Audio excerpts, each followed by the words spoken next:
उस दिन उन दोनों की सुहाग रात थी, सखी पटेल और हरिराम पटेल की। वो खुशनुमा रात हमेशा लोग अपने अपनी याद रखते हैं, लेकिन यहाँ जो हुआ वो सुनकर आपके भी होश उड़ जाएंगे। सखी पटेल ने उस दिन उस रात को अपने आधे खुले झरोखे में क्या देखा कि उसके बाद वो उस झरोखे की कायल हो गई। दोस्तों, दरअसल में जब सखी पटेल और हरिराम पटेल अपनी सुहागरात की सेज पर संलग्न मस्त थे, तो तभी उनके खुले झरोखे से एक बंदा अंदर झांक रहा था। उसका नाम था भगवान दास पटेल, जो सखी पटेल का देवर था। सखी पटेल की नज़र जब उस पर पड़ी तो उसने उस टाइम तो कुछ नहीं कहा, लेकिन दूसरे दिन से जो सखी पटेल थी उसने वो झरोखा थोड़ा खोलने के बजाय पूरी तरह खोल दिया। अब भगवान दास को पूरी तरह वहाँ से उस झरोखे से अंदर झांकने में बहुत मज़ा आता था, और ये सखी पटेल भी चाहती थी कि वो हर रोज़ इसी तरह उनको झांका करे उनकी क्रियाकलाप पर। और फिर एक दिन सखी पटेल ने अपने देवर भगवान दास को अकेले पाकर उससे पूछा कि क्या सिर्फ देखने से ही दिल खुश हो जाता है या फिर कुछ और भी करोगे। यह सुनते ही जो भगवान दास पटेल था वो शर्मा गया। दोस्तों, आगे क्या हुआ मैं बताऊंगा आपको, तब तक कि उससे पहले आपसे अनुरोध है दोस्तों कि इस चैनल को आप सब्सक्राइब कर लें, साथ ही इसे लाइक करें, शेयर करें और वीडियो को पूरा देखें, चैनल को आगे बढ़ने में आपका सहयोग दें। तो दोस्तों, चलिए शुरू करते हैं ये कहानी। दरअसल में कहानी है मध्य प्रदेश के छतरपुर ज़िले की। छतरपुर ज़िले में एक थाना पड़ता है बमीठा, और बमीठा थाना के अंतर्गत एक गांव आता है सद्दूपुरा। सद्दूपुरा में जो हरिराम पटेल रहता था उसकी शादी आज से 5 वर्ष पहले सखी पटेल से हुई। जब दोनों की सुहाग की सेज पर दोनों सुहागरात मनाने गए तो उनको देख रहा था झरोखे से उसका देवर जो भगवान दास पटेल था। भगवान दास पटेल और जब देख रहा था तो जो सखी पटेल थी उसकी नज़र भगवान दास पर पड़ी, लेकिन उसने कुछ कहा नहीं उस टाइम। फिर कुछ दिन के बाद जब भगवान दास पटेल अकेले घर में था तो सखी पटेल ने उस दिन उससे पूछा कि तुम झरोखे से क्या झांकते रहते हो, सिर्फ झांकने से ही मज़ा आता है या कुछ करोगे भी।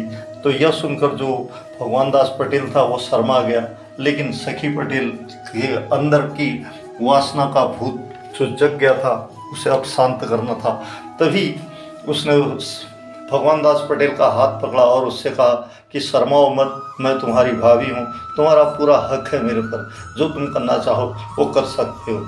यहीं से शुरू हुआ दोस्तों ये घिनौना कार्यक्रम, जिसमें सखी पटेल और भगवान दास पटेल जो उसका देवर था दोनों के अवैध संबंध पनप गए। और ये अवैध संबंध ऐसे चले कि दोनों एक दूसरे के बगैर रहना उचित नहीं समझते थे। आखिरकार इस बात की भनक उसके पति हरिराम को लग गई। हरिराम ने दोनों का विरोध किया, लेकिन विरोध करते करते कुछ दिन के बाद हरिराम शराब पीने लगा और फिर घर में आकर अपनी पत्नी से मारपीट करने लगा, और यह सारा भगवान दास देख नहीं पाया। फिर दोनों भाभी देवर ने एक दिन एक प्लान बनाया, और घिनौना प्लान था कि उस दिन हरिराम को अपने रास्ते से हटा देना है। और हरिराम जब रात को आया तो सखी पटेल ने बहुत सारी गोलियां उसके खाने में मिला दी, और जैसे ही वह सोया तो भगवान दास ने उसका गला घोट दिया, और उसकी पत्नी जो सखी पटेल थी उसने उसके पैर दबाए रखे जब तक वो शांत नहीं पड़ गया। फिर दोनों ने उसकी लाश को एक खंडहरनुमा जगहों पर खंडहर में डाल दिया, और सुबह आकर फिर सो गए, अपने क्रियाकलाप में लीन हो गए। उनको थोड़ा भी अफसोस नहीं हुआ कि उन्होंने कितना बड़ा गुनाह किया है, लेकिन कहते हैं ना, वासना का भूत जब सर चढ़ता है तो वो कुछ नहीं देखता है। यहाँ भी यही हुआ।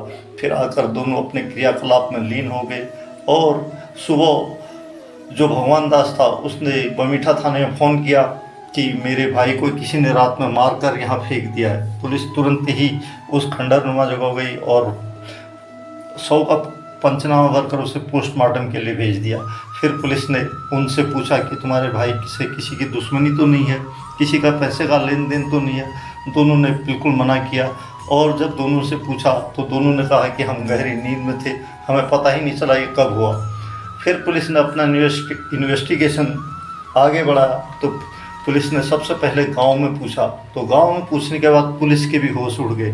गांव वालों ने बताया कि सखी पटेल और उसका देवर भगवान दास पटेल के बीच में अवैध संबंध है जो वर्षों से बदस्तूर चलते आ रहे हैं। इन्हीं का विरोध जो हरीराम था वो करता था, इसी के चलते दोनों ने शायद मिलकर उसकी हत्या कर दी। जब पुलिस ने दोनों को हिरासत में लिया, पूछताछ की, तो पहले दोनों अपना जुर्म कबूल करने को तैयार नहीं थे। आखिरकार पुलिस ने जब सख्ती से दोनों से पूछा तो दोनों टूट गए। दोनों ने अपना जुर्म कबूल कर लिया और अब पुलिस ने दोनों पर हत्या का मामला दर्ज किया और दोनों को कोर्ट में पेश किया। कोर्ट ने दोनों को जेल भेज दिया। दोस्तों, उन दोनों के जेल जाने के बाद और हरीराम की मृत्यु के बाद जो दो बच्चे थे सखी पटेल के, वो अब क्या करेंगे, ये सोचने लायक है। तो दोस्तों, ये थी आज की सच्ची घटना। आपको कैसी लगी आप कमेंट बॉक्स में कमेंट कीजिए और साथ ही साथ मिलता हूँ किसी दूसरी ऐसी सत्य घटना पर। तब तक